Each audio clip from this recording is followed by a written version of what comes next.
This channel does not promote any violent, harmful, or illegal activities. All content provided by this channel is meant for an educational purpose only. দেশের সর্বকনিষ্ঠ ও বিখ্যাত প্রধানমন্ত্রী রাজীব গান্ধীর 35তম মৃত্যু দিবসে উঠে এলো ধর্মে বিভাজন ভুলে মানুষের এক হওয়ার বার্তা। আজ ভারতের বিখ্যাত ও স্মরণীয় প্রাক্তন প্রধানমন্ত্রী রাজীব গান্ধীর 35তম মৃত্যু দিবস।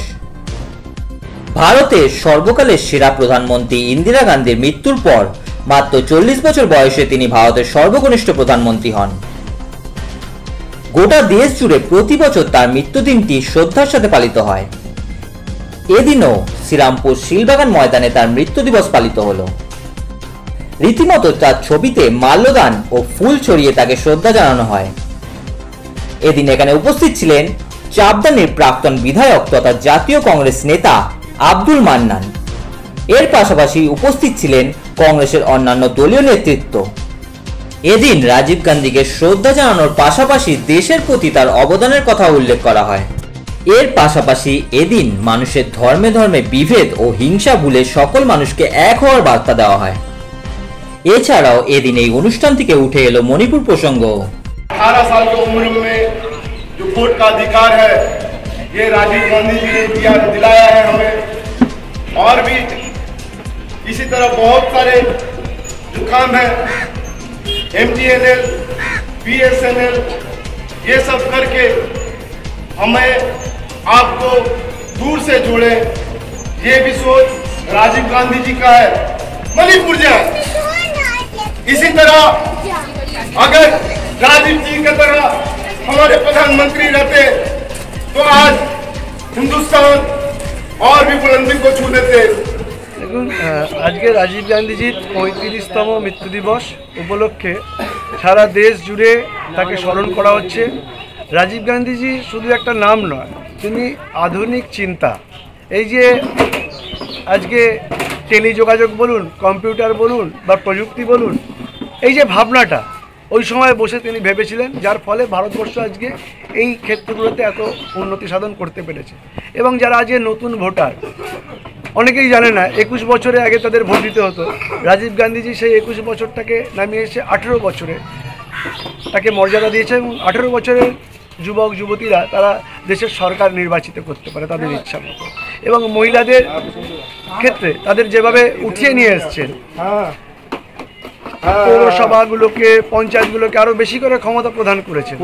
একটা আধুনিক ভারতবর্ষকে তিনি তৈরি করেছেন রাজীব গান্ধীজি। এবং সবথেকে বড় ব্যাপার যেটা, যে তিনি কোনো কিছুর কাছে নতি স্বীকার করেননি। শ্রীলঙ্কার যখন ওই অবস্থা, তিনি চুপ থেকে থাকেননি, যদিও তাকে চড়া মূল্য দিতে হয়েছিল তার জীবনের, তাকে জীবন দিতে গিয়ে, যেটা আমাদের কাছে অত্যন্ত দুঃখজনক। কিন্তু আমরা কোনো কাগজে একবার দেখেছিলাম, যারা তাকে হত্যা করেছিল তাদের মধ্যে কেউ নাকি বলেছিলেন যে রাজীব গান্ধীজির হত্যা দক্ষিণ এশিয়ার উন্নতিকে ব্যাহত করে। এটা তাদেরও অনুতপ্ত তারা হয়েছিলেন। রাজীব গান্ধীজিরা হয়তো শারীরিকভাবে আমাদের কাছে নেই, তাদের চিন্তা, তাদের ভাবনা, তার মতো মানুষের যে ভাবনা চিন্তা, তা আজকে কেন আগামী 1000 বছর ভারতবর্ষের ইতিহাসে ভারতবর্ষে চলতে থাকবে। আর আজকে যিনি প্রধানমন্ত্রী হয়েছেন, আমার বন্ধু জাভেদ বলছিলেন যে কৃষকদের কথাবার্তা শোনার তার কাছে সময় নেই, মণিপুরে যাওয়ার তার কাছে সময় নেই, বাদবাকি সব কিছু তার কাছে সময় আছে। অন্যান্য এর বাড়িতে, কার বাড়ির জন্মদিন, কার বিয়েতে তিনি যেতে পারেন, কিন্তু দেশের মানুষের ভাবনা রাজীবজির কাছ থেকে এনাদের শিখতে হবে। সেই সময় যে একটা জিনিস দেখা যেত যে মানুষে এতটা বিভেদ ছিল না, কিন্তু এখন বর্তমান সময়ে দেখা যাচ্ছে যে ধর্ম নিয়ে রাজনীতি এবং মানুষের বিভেদ। কি বলবেন? আমি বলছি, আজকের প্রধানমন্ত্রীর আগে যত প্রধানমন্ত্রী এসেছে, সে কংগ্রেসের হোক কিংবা অকংগ্রেসী প্রধানমন্ত্রী হোক, কেউ কি কোনো জনসভায় গিয়ে কোনো একটি সম্প্রদায়কে নির্দিষ্ট করে বক্তব্য রেখেছেন আগে? এটা কোনো উত্তর না। ইনি দায়িত্ব নিয়ে ভারতবর্ষে অশান্তির বীজ বপন করছেন, আবার ভারতবর্ষের বাইরে গিয়ে যে সম্প্রদায়কে তিনি এখানে আঘাত করছেন সেখানে তিনি জড়িয়ে ধরছেন, জানি না কোন স্বার্থে, তার স্বার্থে না তার বন্ধুদের সাথে জড়িয়ে ধরছেন, সেটা আমরা বুঝতে পারছি, ভারতবর্ষের মানুষও বুঝতে পারছি। কদিন আগে দেখা যাচ্ছিল যে সিপিএম এর পক্ষ থেকে এই যে যুদ্ধ বন্ধ করার একটা স্লোগান দেওয়া হয়েছিল, যেই যুদ্ধটা হচ্ছে কাশ্মীরে, যে পেহেলগাঁওতে 26 জন নিরপরাধ মানুষকে মারা হয়েছে, এমনকি ধর্ম জিজ্ঞেস করে করে মারা হয়েছে, তারই পরিপ্রেক্ষিতে যে যুদ্ধটা ছিল জঙ্গিদেরকে শিক্ষা দেওয়ার জন্য, সেটাকে মানে বন্ধ করতে বলা হচ্ছিল সিপিএমের তরফ থেকে, কি বলবেন? দেখুন, তাদের বক্তব্য তো আমি ভালোভাবে শুনিনি।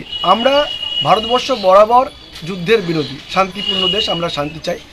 আমাদের নেত্রী ইন্দিরাজি বলতেন আমরা শান্তি চাই, কিন্তু আমাদের যদি কেউ আক্রমণ করে আমরা কিন্তু হাত গুটিয়ে বসে থাকবো, এটাই হচ্ছে আমার। আজকের দিনে মানুষকে কি বার্তা দেবেন? দেশের শান্তি, সম্প্রীতি, উন্নতি ফিরে আসুক, সেটাই আমরা চাই। দেশটা যেন বিভেদের আগুনে না জ্বলে পড়ে ওঠে, কারণ বিভেদের আগুন যদি জ্বলে কেউ কিন্তু বাঁচবে না, সবাইকে এই আগুনে জ্বলে পুড়ে ছারখার হতে হবে। দেশটা আমাদের শেষ হয়ে যাচ্ছে।